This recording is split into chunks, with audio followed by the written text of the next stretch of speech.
Archie, अच्छा sorry,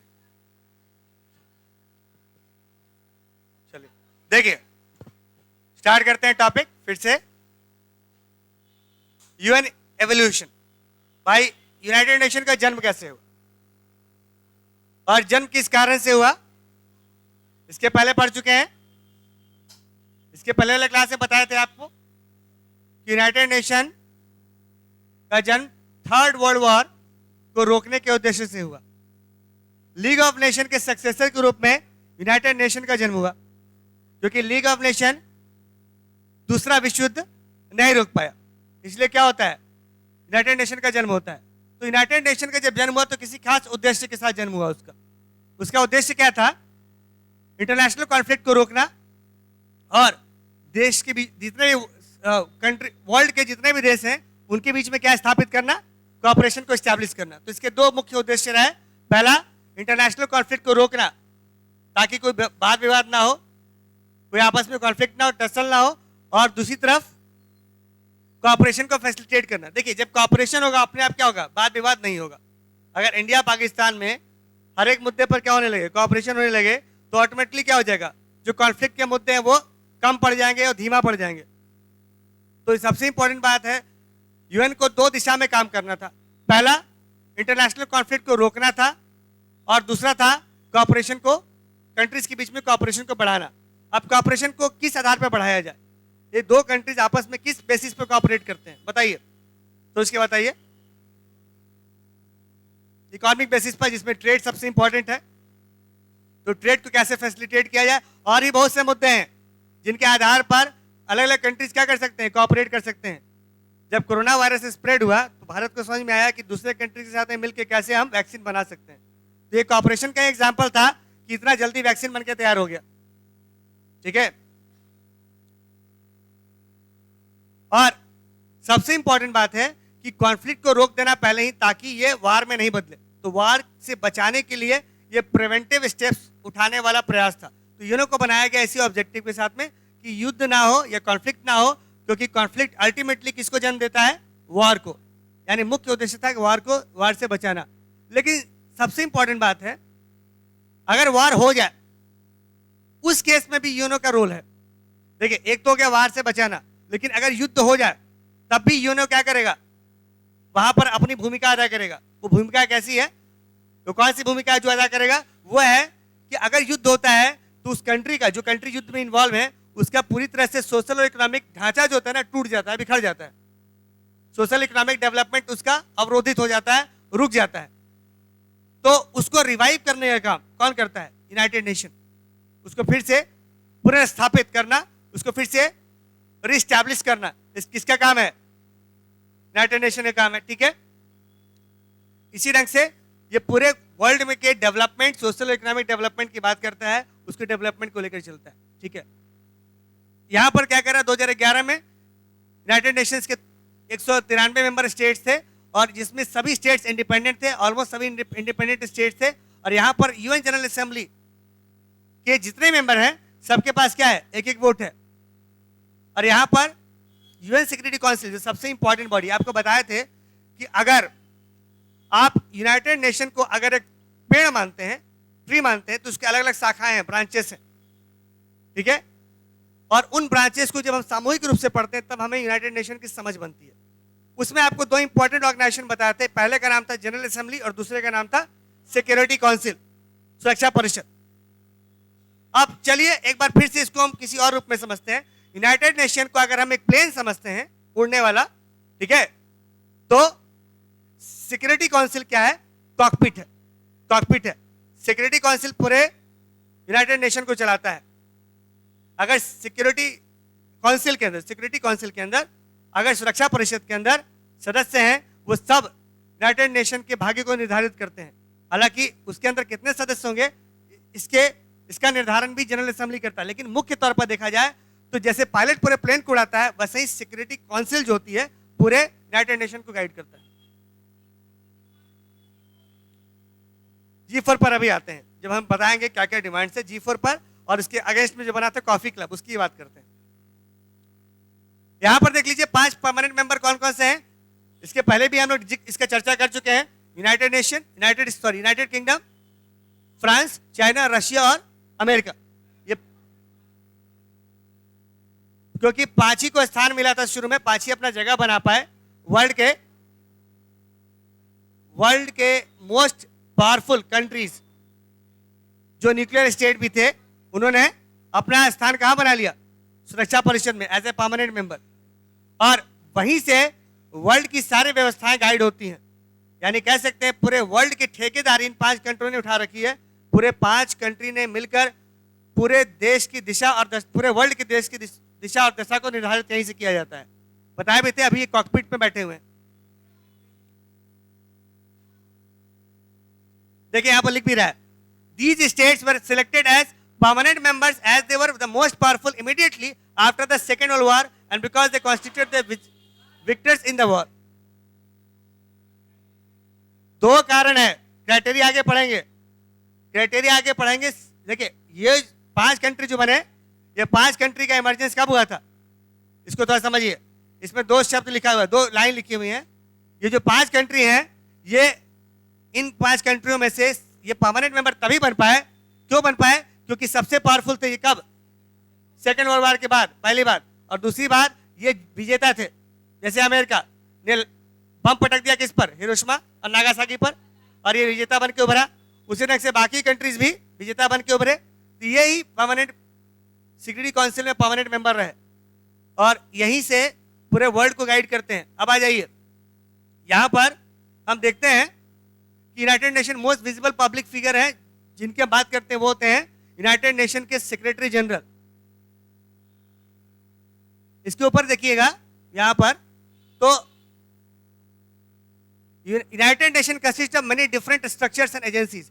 देखिए अभी बताए थे, यूनाइटेड नेशन अपने आप में क्या है?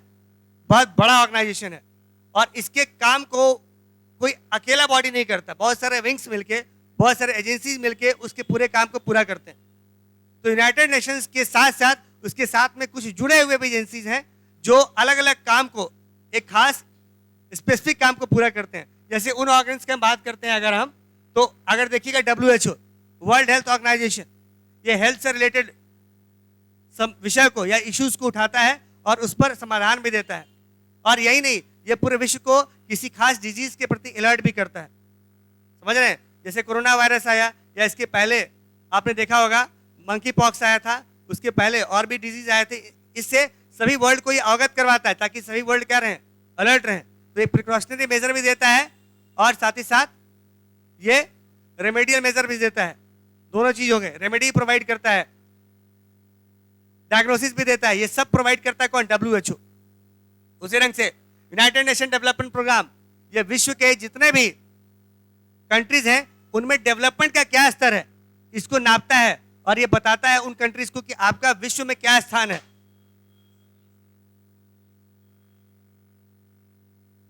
ये ह्यूमन बीइंग के लिए काम करता है। उसके लिए अलग संस्था है, एनिमल्स के लिए अलग संस्थाएं हैं, उसको हम पढ़ेंगे, उसको अलग से हम पढ़ेंगे। जो संस्थाएं सिर्फ और सिर्फ एनिमल्स को समर्पित है, ठीक है, उनके उत्थान के लिए, उनके बेहतरी के लिए। यहां थोड़ा समझने का प्रयास कीजिए। WHO का उद्देश्य समझ गए, ये स्पेसिफिक एजेंसी है जो हेल्थ को लेकर काफी कंसर्न है, काफी चिंतित है और हेल्थ के इश्यूज को टैकल करता है। उसी ढंग से UNDP, कंट्रीज, पूरे वर्ल्ड के कंट्रीज का डेवलपमेंट का लेवल क्या है, स्तर क्या है, ये कौन डिसाइड करता है? ये कौन डिसाइड करता है? ये डिसाइड करता है, ये कौन डिसाइड करता है? ये डिसाइड करता है UNDP। तभी तो ये निकालता है रिपोर्ट, वर्ल्ड कौन सा रिपोर्ट होता है? Human development report, HDR, UNDP निकालता है ना। और यहां पर मालूम चलता है कि दूसरे कंट्रीज के मुकाबले आपके डेवलपमेंट का स्टेटस कैसा है। नॉर्वे, फिनलैंड हमेशा नंबर 1 में आते हैं और आपका कहां पर?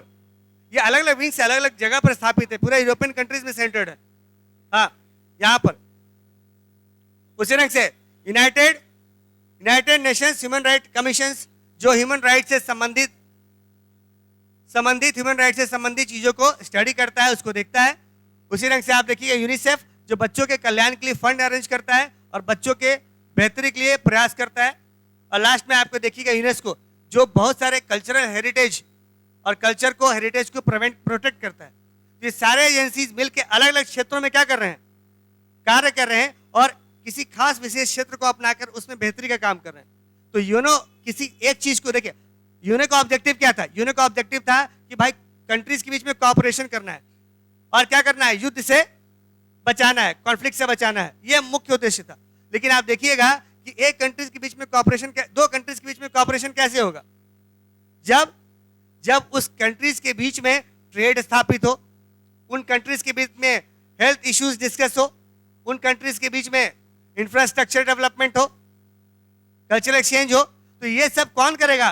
तो यूएनओ को एक एक्स्ट्रा ऑर्डिनरी रिस्पॉन्सिबिलिटी दी गई कि आपको ये करना है, लेकिन ये खुद नहीं करेगा बल्कि अपने एजेंसीज के थ्रू करवाएगा। तो ये सब एजेंसीज किसके साथ जोड़ दिए गए थे? यूनाइटेड नेशंस ऑर्गेनाइजेशंस के साथ में। अब ये सब एजेंसीज मिलके बहुत सारे काम को कंप्लीट करते हैं और इसलिए कहते हैं कि यूनाइटेड नेशन का अपने आप में कंप्लीट पैकेज है। ये कह सकते हैं ये ऑर्गेनाइजेशन अपने आप में कंप्लीट ऑर्गेनाइजेशन है, क्योंकि ये किसी एक विषय को नहीं चुनता है, ये अनेक विषय को चुनता है और उस पर अपना विचार व्यक्त करता है। यही नहीं, यहां पर सजेशन भी देता है कंट्रीज को ताकि वो कैसे ओवरऑल डेवलप कर सके।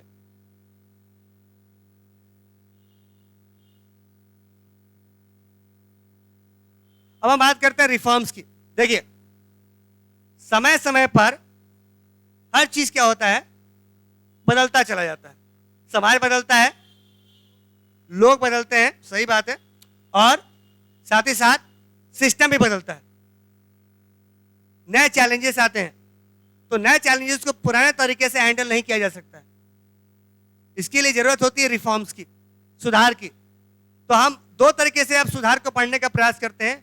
क्वेश्चन ये उठता है कि क्या यूनाइटेड नेशन जैसी संस्था में सुधार की जरूरत है, रिफॉर्म्स की जरूरत है, और अगर है तो किस प्रकार के सुधार की जरूरत है? अगर सचमुच सुधार की जरूरत है तो सुधार का प्रयास क्या होगा, वो किस प्रकार के सुधार होंगे जो हमें यूनाइटेड नेशंस में हम करना चाहेंगे या हम एक्सपेक्ट कर रहे हैं कि वैसा सुधार हो। इसको देखते हैं। सबसे पहले, कोल्ड वॉर के बाद वर्ल्ड का इक्वेशन चेंज हो गया और उस वक्त ही किसकी डिमांड की गई? यूएनओ में रिफॉर्म्स की जरूरत पड़ी। तो वर्ल्ड का इक्वेशन कैसे चेंज हुआ, थोड़ा समझाने का प्रयास कीजिए। वर्ल्ड का इक्वेशन कोल्ड वॉर के बाद कैसे चेंज हुआ होगा? पूरे विश्व का जो बैलेंस था वो कैसे चेंज हो गया, या इक्वेशन कैसे चेंज हुआ कोल्ड वॉर के बाद, बताइए।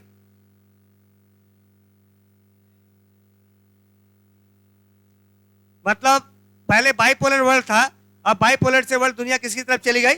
यूनिपोलर। पहले दो बड़े बड़े कंट्रीज थे, यूएसएसआर और अमेरिका। अब यूएसएसआर तो कमजोर पड़ गया, टूट गया। उसके बाद क्या हुआ? पूरा विश्व किसके इर्द गिर्द घूमने लगा? अमेरिका के। तो पहला तो हो गया कि अब अमेरिकन डोमिनेंस था या अमेरिका का वर्चस्व था, या कह सकते हैं पूरा वर्ल्ड यूनिपोलर बन गया, पहला। दूसरा बताइए। हाँ, अभी तक पूरा वर्ल्ड दो खेमे में बटा हुआ था। कुछ लोग सोशलिज्म को लाइक कर रहे थे, कुछ लोग कैपिटलिज्म को लाइक कर रहे थे। लेकिन जैसे सोशलिज्म खेमा बिखर गया, टूट गया, सभी लोग उसको छोड़ के किसको ज्वाइन करने लगे? कैपिटलिज्म वाले खेमे को, यानी अमेरिका के पीछे चल पड़े। सब लोग अमेरिका का पीछा करने लगे, अमेरिका के दिखाए गए रास्ते पर चलने लगे।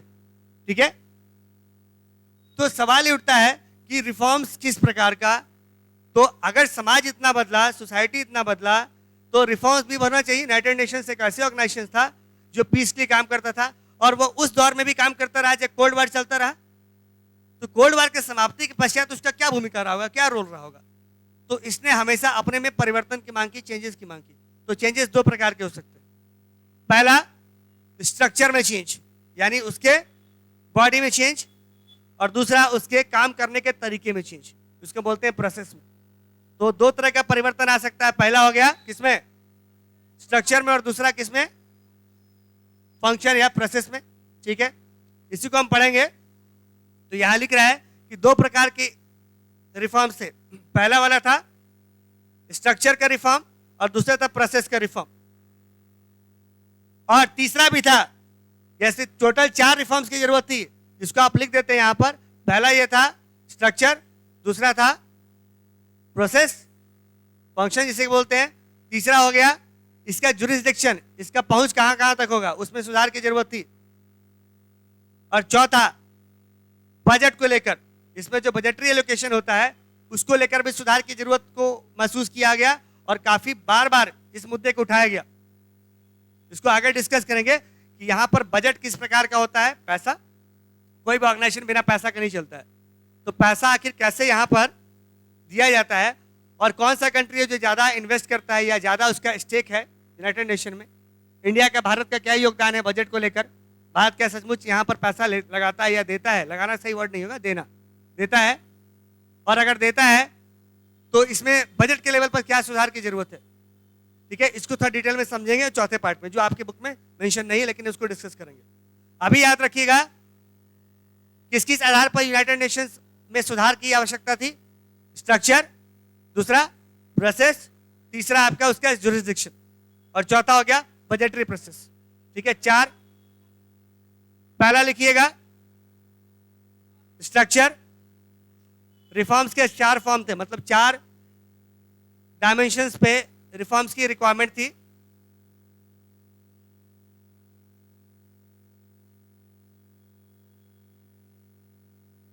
पहला हो गया स्ट्रक्चर। स्ट्रक्चर में चेंज की रिक्वायरमेंट थी। There was a requirement for the change in structure of the United Nation. ठीक है, दूसरा प्रोसेस, काम करने के तरीके में, और तीसरा जुरिस्डिक्शन में, इसके क्षेत्राधिकार को लेकर, क्योंकि समस्या बढ़ती जा रही है तो इसका क्षेत्राधिकार कितना होना चाहिए, इसका एरिया ऑफ कमांड कितना होना चाहिए। और चौथा बजटरी प्रोसेस, इसकी बजटीय व्यवस्था। ठीक है, तो पूरे ऑर्गेनाइजेशन को चलाने के लिए क्या चाहिए, बजट चाहिए। तो बजट जो है ना वो फेयर है या अनफेयर है, या बजट के आधार पर अलग अलग कंट्री का क्या रोल है, ये पढ़ेंगे हम आगे। उसमें भी सुधार की जरूरत है। देखिए यहां पर लिखता है कि हम सभी मानते हैं कि यूनाइटेड नेशन में क्या है, सुधार की जरूरत है, लेकिन सुधार कितना हो और कैसे दिया जाए यही इंपॉर्टेंट, और कैसे किया जाए यही इंपॉर्टेंट प्रश्न है। सबसे पहले स्ट्रक्चर की बात करते हैं। सबसे पहले हम किसकी बात कर रहे हैं, स्ट्रक्चर की। तो यूनाइटेड नेशन के स्ट्रक्चर को कैसे चेंज किया जाए, तो अभी बताए थे यूनाइटेड नेशन के सबसे इंपॉर्टेंट पार्ट क्या है, यूएनएससी, सिक्योरिटी काउंसिल या फिर सुरक्षा परिषद। सुरक्षा परिषद में सुधार अगर हो जाता है तो पूरा क्या हो जाएगा, पहले से और बेहतर हो जाएगा। लेकिन सवाल ये उठता है कि सुरक्षा परिषद में किस प्रकार का सुधार हो। तो वो सुधार पहला हो यानी स्ट्रक्चरल सुधार हो, सुरक्षा परिषद के स्ट्रक्चर में क्या हो जाए, सुधार हो जाए। तो आखिर सुरक्षा परिषद का स्ट्रक्चर कैसा है, तभी ना उसमें सुधार की बात करेंगे। तो पहले स्ट्रक्चर को समझिए, फिर हम बात करते हैं सुधार की, और उसके बाद समझेंगे कि इसके अंदर क्या क्या चेंजेस आ सकते हैं। इसके काम करने के तरीकों को भी लेकर बहुत सारा सवाल उठता है, तो इसके प्रोसेस में क्या क्या चेंजेस आ सकते हैं। ठीक है, अब देखिए इसमें क्या लिखता है। स्ट्रक्चर की बात करते हैं तो सबसे पहले हम यूनाइटेड नेशन सिक्योरिटी काउंसिल के स्ट्रक्चर को समझते हैं। यूनाइटेड नेशन सिक्योरिटी काउंसिल में टोटल कितने मेंबर होते हैं, यूनाइटेड नेशन सिक्योरिटी काउंसिल में टोटल कितने मेंबर होते हैं, 15। टोटल 15 होंगे, जिसमें से 10 जो होंगे नॉन परमानेंट होंगे, जो 2-2 साल पर बदलते जाएंगे। ठीक है, और ये बदलेंगे कैसे, ये वोटिंग कहां से होगी, जनरल असेंबली से। ठीक है, तो जनरल असेंबली में वोटिंग होगी और यहां पर 10 मेंबर चुने जाएंगे, हर 2 साल के बाद वो बदलते चले जाएंगे। समझ गए। अब बचा बाकी जो बचे 5 मेंबर, जिनका नाम अभी लिए थे, अमेरिका, फ्रांस, चाइना, रशिया और ब्रिटेन या यूके। अब ये पांचों जो कंट्रीज हैं, ये यूनाइटेड नेशन सिक्योरिटी काउंसिल में फिक्स मेंबर है या परमानेंट मेंबर्स हैं, इनको हटाया नहीं जा सकता है। ठीक है, तो ये स्ट्रक्चर है। तो अभी डिमांड क्या किया जा रहा है कि इसको चेंज किया जाए, मतलब इसमें रिफॉर्म्स की जरूरत है। तो रिफॉर्म्स क्या हो सकता है, अच्छा आप बोल रहे हैं कि रिफॉर्म्स ऐसे हो सकता है कि ये स्ट्रक्चर है ना, ये एक्सपैंड हो जाए, बढ़ जाए, बड़ा हो जाएगा। तो बड़ा कैसे होता है, जब इसके अंदर और लोग भी या और कंट्रीज, लोग नहीं और कंट्रीज आके जुड़ेंगे। ये स्ट्रक्चर में रिफॉर्म मतलब क्या है कि पहले जो स्ट्रक्चर था वो बदल जाए। तो मान लीजिए उसके एक छोटा सा स्ट्रक्चर जिसमें 10-15 लोग हैं और कुछ कंट्रीज आके और ज्वाइन कर लिए, तो इसका मतलब वो स्ट्रक्चर क्या हो जाएगा, बड़ा हो जाएगा। तो मतलब किसकी डिमांड की जा रही है, हम चाह रहे हैं कि सिक्योरिटी काउंसिल में मेंबर जो हैं उनकी संख्या बढ़ जाए, नॉन परमानेंट वाला ये बढ़े लेकिन ज्यादा कौन बढ़ जाए, परमानेंट वाला। हम चाह रहे हैं कि 5 के अलावा भी और कंट्री जुड़े। तो सवाल ये उठता है कि हम क्यों चाह रहे हैं कि 5 ही कंट्री के अलावा और भी कंट्री जुड़ जाए? What is the reason behind this?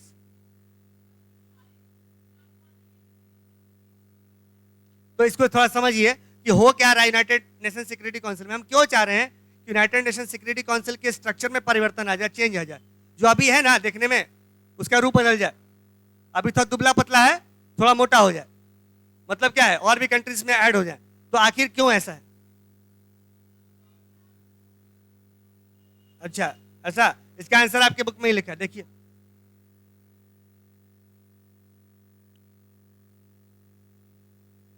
देखिए बता रहे हैं आपको।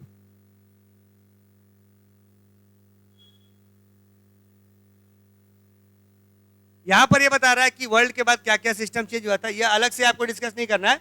ये बता रहे हैं यहाँ पर 91 के बाद विश्व व्यवस्था जो वर्ल्ड इक्वेशन कैसे चेंज हुआ था। तो बताया था ना, सोवियत यूनियन क्या हो गया, कोलैप्स कर गया। अमेरिका सबसे बड़ा और सबसे मजबूत कंट्री बन के उभरा।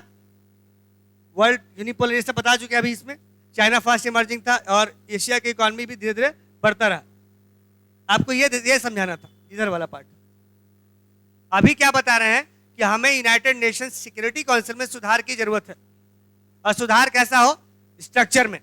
तो स्ट्रक्चर क्या हो जाए, उसका चेंज हो जाए, मतलब उसका बनावट जो है ना वो बदले। तो बनावट कैसे बदलेगा, उसके अंदर कुछ और कंट्री जुड़ेंगे। अभी 15 है ना, 15 रह रहे हैं।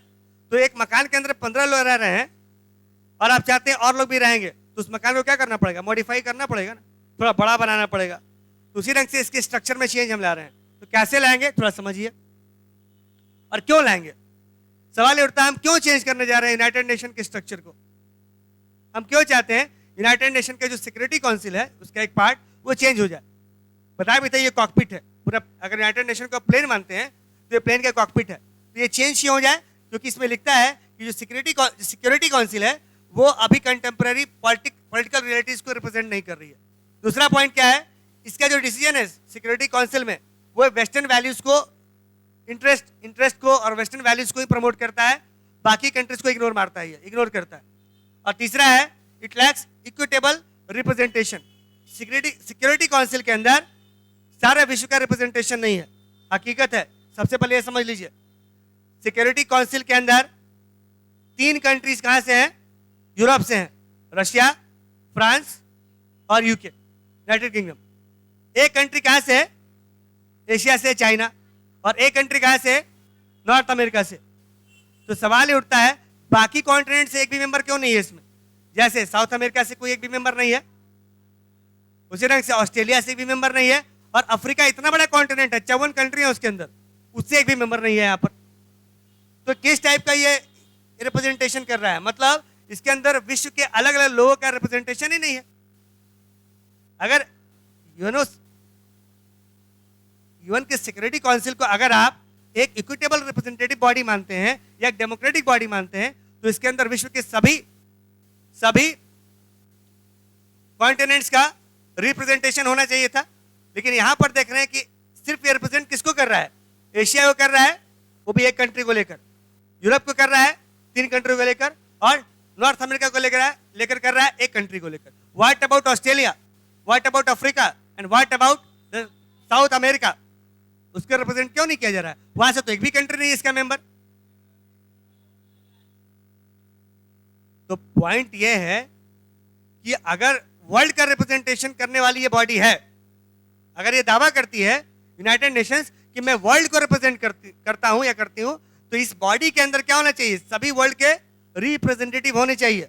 लेकिन जो मेन बॉडी है उसका यूएनओ का, वो कौन सा है, सुरक्षा परिषद, सिक्योरिटी काउंसिल। इसके अंदर तो सिर्फ और सिर्फ 5 कंट्रीज हैं। उन 5 कंट्रीज ने भी क्या कर रखा है, कुछ कॉन्टिनेंट को रिप्रेजेंट किया, बाकी कॉन्टिनेंट को कोई पूछ भी नहीं रहा। तो उन लोगों का क्या, तो किस प्रकार की डेमोक्रेटिक बॉडी है। दूसरी बात, इसमें आप देखिएगा तो मेनली 3 कंट्री कहां से हैं, यूरोप से हैं, और एक कंट्री कहां से, अमेरिका से। ये सारे क्या कहलाते हैं, वेस्टर्न कंट्रीज, पश्चिमी देश हैं ये सारे। तो सीधी सी बात है, जहां 4 देश क्या है, पश्चिमी देश कहलाता हो, वो तो डोमिनेंट होगा ही। तो सिक्योरिटी काउंसिल में कितने डोमिनेंट हैं, 4 कंट्रीज क्या है, डोमिनेंट है, जो चारों कंट्रीज क्या है, वेस्टर्न कंट्रीज हैं। तो सीधी सी बात है, अगर कोई प्रपोजल आएगा सिक्योरिटी काउंसिल में और वहां पर ईस्ट वर्सेस वेस्ट रहेगा, तो सिक्योरिटी काउंसिल किसकी बात सुनेगा, वेस्ट की बात सुनेगा। यही लिख रहा है कि सिक्योरिटी काउंसिल में भी क्या होगा, जो डिसीजन होते हैं वो पूरी तरह बायस्ड होते हैं, वो पूरी तरह वेस्टर्न कंट्रीज के पक्ष में होते हैं, झुकाव उसकी तरफ होता है। तो they are more inclined towards the western countries, ठीक है।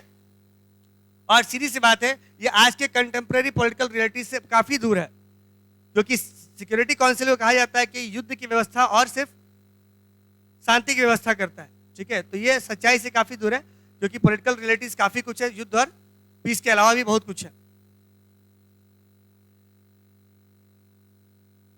देखिए, इसी को ध्यान में रखते हुए सबसे पहले क्या किया गया, यह जरूरत महसूस की गई कि सुरक्षा परिषद या सिक्योरिटी काउंसिल को क्या करना है, रिफॉर्म करना है, मतलब उसमें परिवर्तन लाना है। समझ गए प्रॉब्लम, समझ गए। देखिए, सुधार कब होता है, जब आप सिंपल सा मोबाइल में ऐप यूज करते हैं, तो ऐप में कभी प्रॉब्लम रहा होगा तब ना उसको सुधार की बात की जाती है या अपडेट किया जाता है। तो सबसे पहले अभी हमने क्या पढ़ा, सुरक्षा परिषद में या सिक्योरिटी काउंसिल में, यूएनएससी में, यूनाइटेड नेशन, पूरा नाम इसका क्या है, यूनाइटेड नेशन सिक्योरिटी काउंसिल, इसमें क्या क्या प्रॉब्लम्स है। तो प्रॉब्लम्स देख लिए, ये वर्ल्ड को रिप्रेजेंट सही ढंग से नहीं करता है, इसके अंदर से 5 कंट्रीज हैं, वो भी एक ही कॉन्टिनेंट से 3-3 कंट्री भरे हुए हैं, ठीक है। रशिया को एशिया मानते हैं, आधा कह सकते हैं यूरोप भी मानते हैं, लेकिन उसको हम यूरोपियन कंट्रीज मानते हैं, क्योंकि वो दावा करता है, ठीक है, यूरोपियन कंट्रीज के रूप में। वो भी बहुत से मुद्दे पर अपने वोटिंग करता है यहां पर, ठीक है, लेकिन वो इंपॉर्टेंट नहीं है, क्योंकि वो पूरे विश्व को डिसाइड या पूरे विश्व का दशा निर्धारित नहीं कर सकता है, क्योंकि उनके पास में वोटिंग, आप कहते हैं इसको, आप वोटिंग राइट नहीं है, समझ रहे हैं। ये हर चीज चला नहीं है, रोक नहीं सकते, लेकिन परमानेंट मेंबर के पास में काफी शक्तियां होती है, यानी कह सकते हैं पूरे यूनाइटेड नेशन का कोर बॉडी है वो। हाँ, आ सकता है। भारत 7 बार आ चुका है, 7 या 8 बार आ चुका है।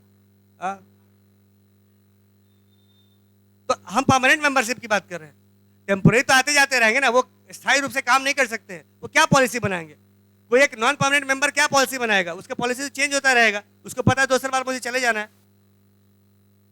खैर, तो हम देखते हैं, अब देखिए, अभी तक पढ़े थे यूनाइटेड नेशन के अंदर सुधार की जरूरत है, बिल्कुल सुधार की जरूरत है। खासकर इसके मेंबरशिप को क्या किया जाए, एक्सपैंड किया जाए, इसकी मेंबरशिप को बढ़ाया जाए। तो बढ़ाया जाने के लिए क्या किया जाएगा, बाकी कंट्रीज को इनवाइट किया जाएगा, लेकिन जब इनवाइट किया जाएगा तो ऐसे तो इनवाइट नहीं किया जाएगा, उसके पहले क्या लगाए जाएंगे, कुछ कंडीशंस लगाए जाएंगे कि कौन सा country United Nation Security council का हिस्सा बन सकता है। तो उसके लिए सबको क्या लगाया जाएगा, कंडीशंस लगाए जाएंगे। तो ये सारे क्या है, कंडीशंस है। तो कुछ साल पहले कुछ क्राइटेरिया फिक्स किया गया था, कंडीशंस लगाए थे कि जो कंट्री परमानेंट और नॉन परमानेंट मेंबर बनना चाहता है उसको ये क्राइटेरिया फुलफिल करना पड़ेगा। देखिएगा जरा, भारत इसको फुलफिल करता है क्या?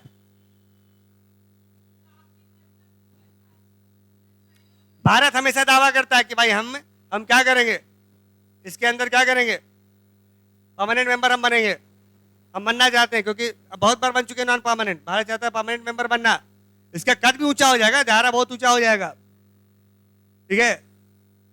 तो ये सारे भारत पे एप्लीकेबल होते हैं कि नहीं होते हैं, देखिएगा।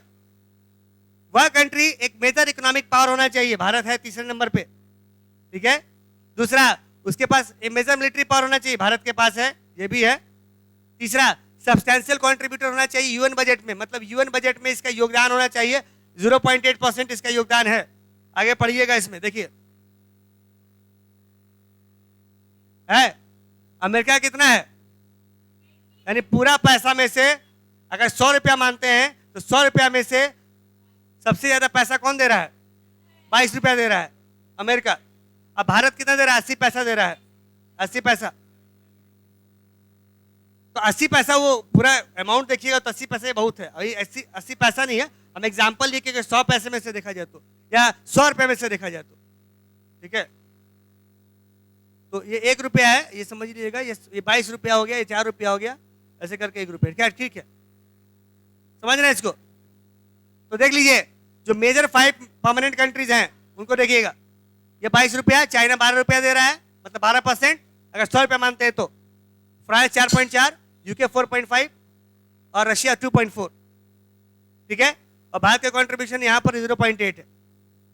आप देख लीजिए, अब ये पांचों मेजर इकोनॉमिक पावर है, मेजर मिलिट्री पावर है, ये भी है, सब्सटेंशियल कंट्रीब्यूटर है भाई, है 0.8 ही, लेकिन है।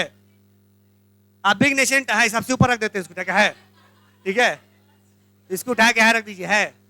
तो सबसे पहला क्राइटेरिया यही होना चाहिए। तो ये है, चाइना बोलता है तो चाइना को पीछे सटका दिए, चलो हटो, सबसे पहले तो हम ही हैं, तुम बाद में हो गए हो। और दूसरा, नेशन दैट रिप्रेजेंट डेमोक्रेसी, है भाई, सीना तान के बोलता है कि डेमोक्रेटिक कंट्री है, वर्ल्ड के सेकंड लार्जेस्ट डेमोक्रेटिक हम हैं, वर्ल्ड लार्जेस्ट डेमोक्रेसी में से एक है हम। और ह्यूमन राइट्स को रिस्पेक्ट करता है, बिल्कुल है, ह्यूमन राइट्स को रिस्पेक्ट किया जाता है यहाँ पर, ठीक है। ह्यूमन राइट्स वायलेशन हालांकि होते हैं, लेकिन वो स्तर पर नहीं होते हैं जो बाकी कंट्रीज में होते हैं। और ये समझिए, एक ऐसा कंट्री जो वर्ल्ड के डाइवर्सिटी को रिप्रेजेंट करता हो, यहां पर हर एक रंग बिरंगे आदमी मिल जाएंगे आपको, ठीक है। तो यहाँ क्या लोग, क्या यहाँ तो क्लाइमेट भी डाइवर्स है, ठीक है, समझ लीजिए। तो ऐसा रंग बिरंगी दुनिया आपको यही मिलेगी हिंदुस्तान में। तो हिंदुस्तान पूरी तरह, अगर इस क्राइटेरिया को ध्यान में रखा जाए तो हिंदुस्तान पूरी तरह फिट बैठता है इसमें जाने के लिए, ठीक है, समझ गए। तो सवाल ये उठता है, जब इतना फिट बैठता है तो ये एंटर क्यों नहीं कर पाता है? क्योंकि चाइना अंदर में बैठा हुआ है, ठीक है, बड़ा भाई बनकर, और उसके पास वीटो पावर है। वीटो पावर करना, कहने का मतलब क्या होता है? ना कहने की शक्ति।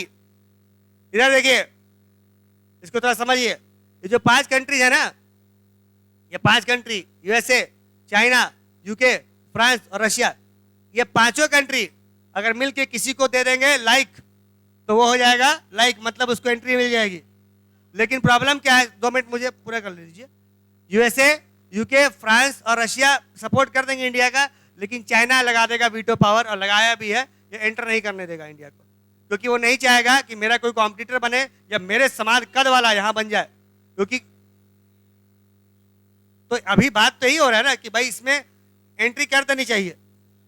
तो यहां पर वीटो पावर वाला मामला अटका हुआ है, इसमें भी धीरे धीरे सुधार हो ही जाएगा। एक दिन चाइना को ही मानना पड़ेगा, और नहीं मानेगा तो दूसरे तरीके से रिफॉर्म्स किया जाएगा, ठीक है, समझ लीजिए। यहां पर बातें आ गई समझ में, पांचों कंट्री।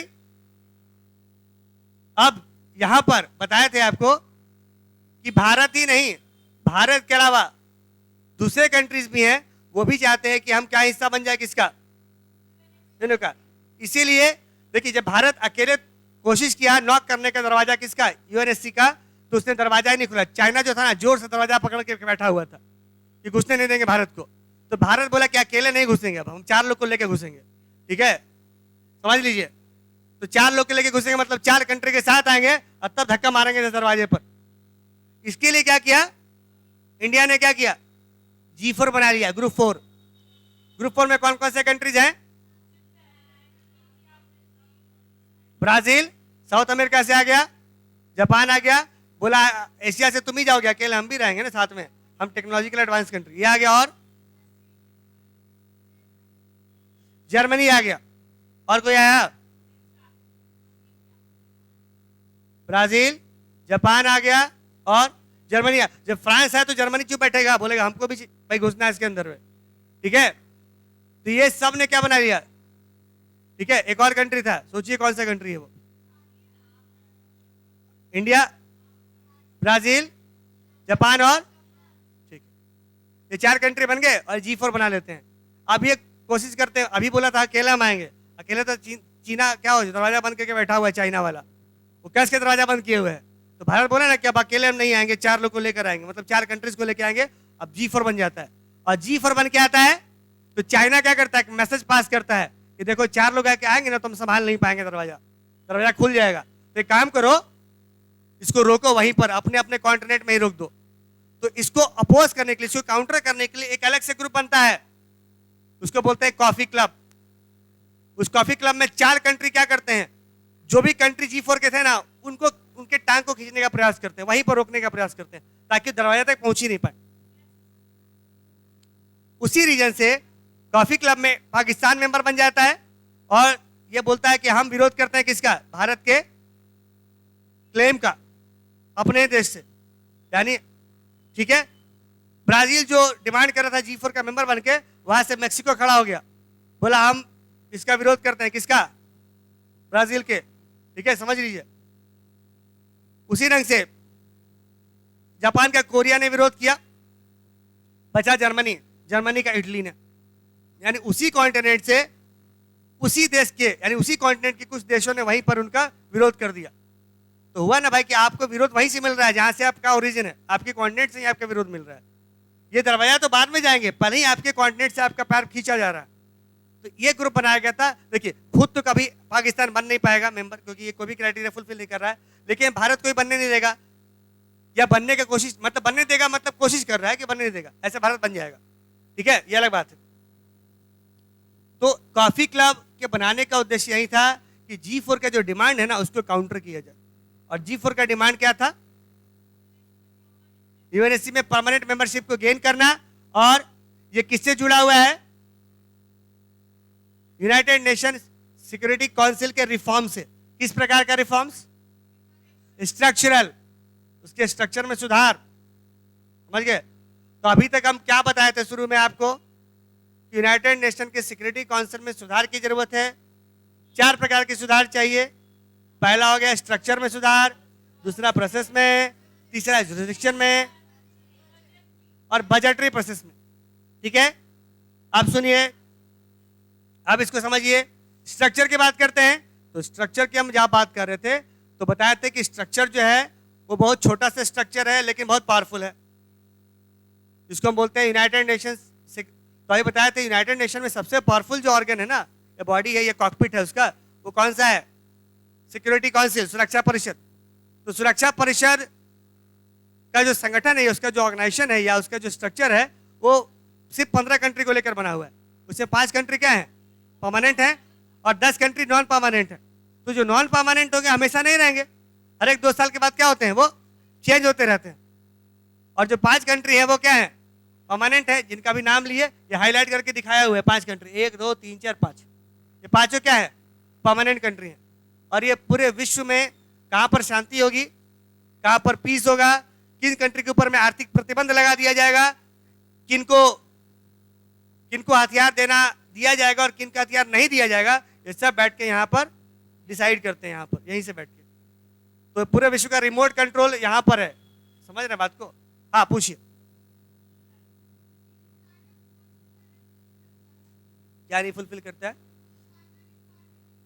ये जब वहां बैठ गया ना तब ये शर्त निकाला, ये पहले ही बैठ गया वहां पर तब शर्त निकाला। आप बात नहीं समझे, जो पहले कंट्री बन गया है उसके लिए कोई शर्तें लागू नहीं है, शर्तें नए लोग पर लागू होती हैं, ठीक है। पहले वाले लोगों पर शर्तें लागू नहीं होती है पूरी तरीके से, या अगर होगा भी तो पूरा क्राइटेरिया फुलफिल नहीं होता है। ये क्राइटेरिया क्यों लाया गया था, ये बेसिकली क्राइटेरिया ज्वाइन करवाने के लिए नहीं लाया गया था, ज्वाइन करने से रोकने के लिए लाया गया था, ताकि ना कोई क्राइटेरिया फुलफिल करेगा और ना ज्वाइन करेगा, समझ रहे बात को। तो मत समझिए कि 5 देश बहुत उदार थे कि भारत आइएगा, थाल लेके बैठा हुआ कि आइएगा स्वागत करेंगे, ऐसा नहीं था। ये मल्टीपल कंडीशंस लगा दिए गए या क्राइटेरिया, ताकि भारत और बाकी देशों को रोका जा सके। और चाइना उधर कुंडली मार के दरवाजा बंद करके बैठा हुआ है, बाकी भी हाँ कह देंगे ना, तो चाइना क्या कहेगा, हम आपको ना कहेंगे, वो दरवाजा बंद करके बैठा हुआ है, उसके पास है ना वीटो राइट्स। G4 समझ गए। तो G4 इसलिए बना था कि पूरा ग्रुप आएगा, पूरा ग्रुप बनेगा, अकेले क्या पूरा ग्रुप घुसेगा, ठीक है, समझ रहे बात को, क्लियर है। क्या हो गया, फेल हो गया था, लेकिन वो प्रासंगिकता है आज भी है उसकी। फेल हो गया तो बताया, तो फेल होने का कारण क्या था, कॉफी क्लब, कॉफी क्लब उसके कारण था। आपको क्या बताया कि मुस्कान, जहां विरोध, जहां आप ग्रुप बनाएंगे एंट्री के लिए, वहीं से आपको विरोध मिलने लगेगा आपके कॉन्टिनेंट से। अगर आप बढ़ना चाहेंगे और आपके घर से ही विरोध होने लगेगा तो क्या बढ़ पाएंगे, आपके घर से प्रोत्साहन मिलता है तभी आप आगे जाते हैं और आगे बेहतर करते हैं। लेकिन अगर घर में अवरोध लग जाए, घर में ही रुकावट लग जाए, तो आप आगे नहीं बढ़ पाएंगे। वही केस हुआ था कॉफी क्लब के साथ में। कॉफी क्लब ने उसको इसी मकसद से बनाया गया था कि भारत की सदस्यता और बाकी जितने ग्रुप जो डिमांड कर रहे हैं ना, उन सबको ध्वस्त कर दिया जाए।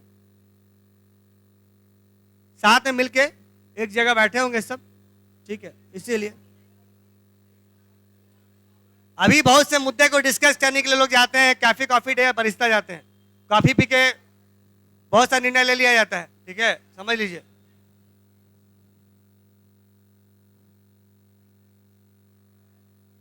यहां तक क्लियर है?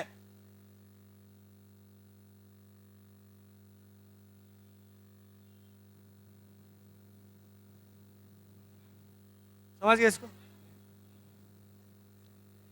ये वर्ल्ड बैंक, सुनिए, चैप्टर का नाम क्या है? International organisations. तो चैप्टर का नाम जब इंटरनेशनल ऑर्गेनाइजेशंस है तो हम क्या पढ़ रहे हैं अभी? डिफरेंट। अभी हम पढ़ रहे थे यूनाइटेड नेशन के बारे में, और उसी के साथ साथ एक और ऑर्गेनाइजेशन है जिसका नाम क्या है? वर्ल्ड बैंक है। तो वर्ल्ड बैंक हम पढ़ेंगे, जो क्या है? एक इंटरनेशनल ऑर्गेनाइजेशन है। अब इसको थोड़ा देख लेते हैं। World bank second world war के टाइम में ही बनता है, ठीक है, 1944 में, और इसका एक्टिविटी मेन फोकस था डेवलपिंग कंट्रीज को बेहतरी से। देखिए, वर्ल्ड वार के बाद, वर्ल्ड वार 2 के बाद जो कंट्री जीते उनकी भी हालत खराब थी, और जो कंट्री हारे उनकी तो बहुत खराब थी। तो सबसे ज्यादा नुकसान क्या होता है? इंफ्रास्ट्रक्चर को नुकसान हुआ था। डेवलपमेंट बिल्कुल जीरो हो गया, इंफ्रास्ट्रक्चरल डेवलपमेंट बिल्कुल टूट के बिखर गया। समझ रहे इसको? टूट के बिखर गया। तो सवाल यह है कि इंफ्रास्ट्रक्चर फिर से रीडेवलप कैसे होगा? इसके लिए पैसे की जरूरत थी, तो पैसा कौन प्रोवाइड करेगा? उसके लिए संस्था बनी।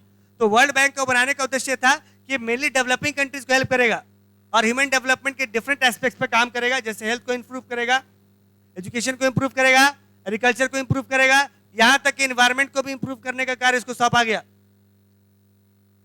और धीरे धीरे ये समय के साथ साथ क्या होता चला गया? एक्सपैंड करता चला गया इसके रोल। समझ गए इसको?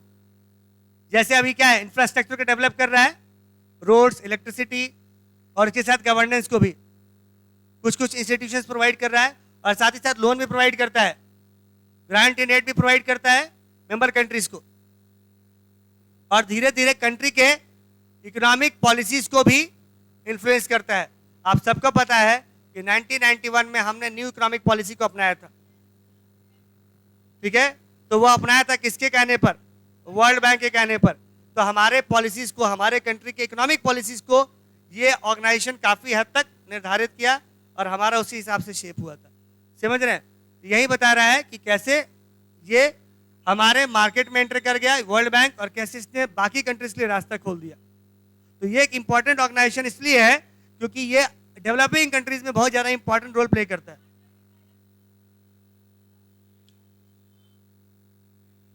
उसके लिए अलग क्राइटेरिया है। देखिए, सबसे पहले समझिएगा, इसमें बहुत सारे ऑर्गेनाइजेशंस है। वर्ल्ड बैंक अपने आप में अकेले नहीं है, इसके अंदर बहुत से विंग्स हैं, जैसे IBRD है, IDA है, मीगा है, ऐसे करके बहुत सारे विंग्स हैं जिनका काम अलग अलग है, ठीक है। जैसे डेवलपमेंट के लिए कौन लोन प्रोवाइड करेगा? उसका कौन प्रोवाइड करेगा डेवलपमेंट के लिए लोन? वर्ल्ड बैंक में कौन सी संस्था? वर्ल्ड बैंक के अंदर अभी 4 संस्था का नाम लिए हम, बताइए। अब सुनिएगा तो जरूर बोलिएगा, अब सुने ही नहीं है। अभी IDA का नाम लिए, इंटरनेशनल डेवलपमेंट एजेंसी, और इसके पहले IBRD का नाम लिए, जो इंफ्रास्ट्रक्चर को डेवलप करने में हेल्प करता है। उसी रंग से झगड़ा वगैरह हो जाए तो उसको निपटाने के लिए अलग सेटलमेंट बॉडी है वर्ल्ड बैंक के अंदर ही। तो वर्ल्ड बैंक भी एक कंप्लीट इंटरनेशनल ऑर्गेनाइजेशन है जो एक कंट्री की आर्थिक व्यवस्था को सुदृढ़ करता है या मजबूत बनाता है, या कह सकते हैं कि वो बाकी कंट्रीज के लिए उस कंट्री का रास्ता या दरवाजा खोलता है ताकि बाकी कंट्री भी उस कंट्री के साथ में इकोनॉमिकली इंटीग्रेट हो पाए। तो अभी तक हम देख रहे थे किसकी बात कर रहे थे? यूनाइटेड नेशंस की। और इसी बीच में हम दोनों में अंतर है, ठीक है। एक प्रोवाइड करता है लोन, दोनों पैसा नहीं, एक प्रोवाइड करता है लोन, वो शो करता है कि लोन प्रोवाइड कर रहे हैं सिर्फ फॉर डेवलपमेंट, और दूसरा होता है जिसको हम बात करते हैं फिजिकल डेवलपमेंट की बात करते हैं। मतलब आपका जो बैलेंस है ना, बजटरी बैलेंस बना है, समझ लीजिए, उसको बोलते हैं फिजिकल बैलेंस। मतलब कितना आपने किसी, ठीक है, बैलेंस ऑफ पेमेंट। तो अगर मैं बात करूं वर्ल्ड बैंक की, तो वर्ल्ड बैंक मेनली रिलेटेड किससे है? ये रिलेटेड है डेवलपमेंट से या इंफ्रास्ट्रक्चर के डेवलपमेंट से। लेकिन उसकी बात अगर करते हैं इंटरनेशनल मॉनेटरी फंड की बात, तो वो मेनली किससे जुड़ा हुआ है? बैलेंस ऑफ पेमेंट से जुड़ा हुआ है।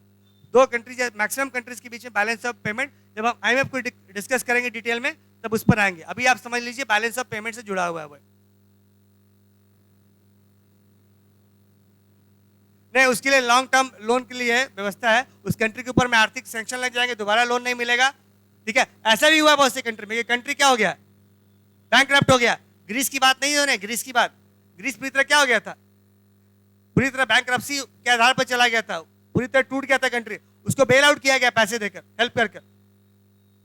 ठीक है, तो ऐसा नहीं है कि एक वर्ल्ड अगर पूरी तरह टूट जाता है या बिखर जाता है तो दूसरा कंट्री उसको हेल्प नहीं करता है। यहां पर हेल्प करने वाले कंट्रीज में है क्योंकि उनका वेस्टेड इंटरेस्ट से जुड़ा हुआ है। अब कोई भी कंट्री आइसोलेटेड नहीं है, सभी कंट्री के इंटरेस्ट एक दूसरे से क्या है? इंटीग्रेटेड है, जुड़े हुए हैं। इसको लिखिएगा जरा।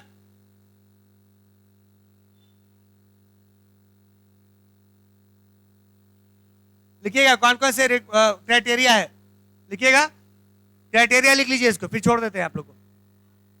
Criteria for becoming the permanent member of United Nation Security Council. What is the criteria? अपने लैंग्वेज में लिखिए। हाँ, लिखना है। What are the criteria? Criteria क्या क्या है required for becoming the permanent member of the United Nation Security Council? काफी इंपॉर्टेंट क्राइटेरिया, ये इंपॉर्टेंट क्वेश्चन है। क्राइटेरिया आपको लिखना होगा। इसमें कुछ और क्राइटेरिया मिसिंग है जिसको आपको फाइंड आउट करना होगा, आपको ढूंढना होगा। अगर ये मिसिंग है तो मेरी समझ से एक क्राइटेरिया जरूर मिसिंग है इसमें, उसको थोड़ा ढूंढिएगा। इसको लिखिए, मेजर या what are the main criteria required for becoming member, permanent member of the UNSC.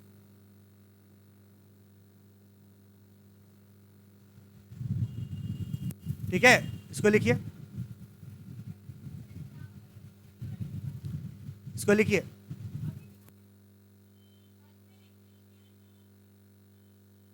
अभी तक क्या क्या डिस्कस किए इस क्लास में? फॉर्म डिस्कस किए, अभी तक डिस्कस किए यूनाइटेड नेशन सिक्योरिटी काउंसिल में क्या क्या सुधार की जरूरत है। इसके पहले पढ़े थे क्या यूनाइटेड नेशन में सुधार की जरूरत है, तो क्यों सुधार की जरूरत है? क्योंकि उसके अंदर कुछ प्रॉब्लम्स थे, तो उन प्रॉब्लम्स को डिस्कस किए। फिर देखिए यूनिपोलर वर्ल्ड के जब वर्ल्ड बना तो क्या क्या चैलेंजेस आए थे, उस वक्त यूएन का क्या रोल रहा। फिर आप देखें कि कैसे कोई एक country United Nation Security council का मेंबर बन सकता है, उसके लिए क्राइटेरिया क्या है। और उसके बाद हम पढ़े कि कैसे हम सिक्योरिटी काउंसिल में स्ट्रक्चरल रिफॉर्म्स ला सकते हैं, उसके स्ट्रक्चर में सुधार ला सकते हैं, और उसके लिए हम क्या क्या कर सकते हैं। तो इंडिया ने बहुत प्रयास किया, उसके लिए G4 बनाया, और उसको अपोज करने के लिए G4 फेल क्यों हुआ या क्यों सक्सेस नहीं हो पाया, उसके पहले भी एक कारण पढ़ चुके हैं, कॉफी क्लब। लेकिन फिर भी इंडिया प्रयासरत है। और अगला क्वेश्चन ये है, अगला सवाल आपसे है कि अगर भारत यूएन का परमानेंट मेंबर बन जाता है या यूएनएससी में, तो इससे भारत के ऊपर क्या प्रभाव पड़ेगा, और भारत के यूएनएससी के परमानेंट मेंबर बनने के बाद इसके पड़ोसी देशों पर क्या प्रभाव पड़ेगा। दो क्वेश्चन है। अगर भारत बन जाता है तो भारत पर क्या प्रभाव पड़ेगा, और दूसरा क्वेश्चन है अगर भारत बन जाता है तो इसके पड़ोसी देशों पर भारत का क्या प्रभाव पड़ेगा। ये अलग क्वेश्चन है, इस पर थोड़ा विचार कीजिएगा। ठीक है, ब्रेनस्टॉर्मिंग कीजिए इस पर कि कैसे अगर भारत बन जाता है तो भारत के स्टेटस में, उसके फंक्शन में क्या क्या चेंजेस आएंगे, इकोनॉमिक लेवल पर क्या चेंज आएगा, या पॉलिटिकल लेवल पर कोई चेंज आएगा, या जी पॉलिटिकल स्टेटस में कोई चेंज आएगा। थोड़ा समझिएगा इसको। ठीक है, आज के लिए फिर इतना ही, एंड करते हैं इसको।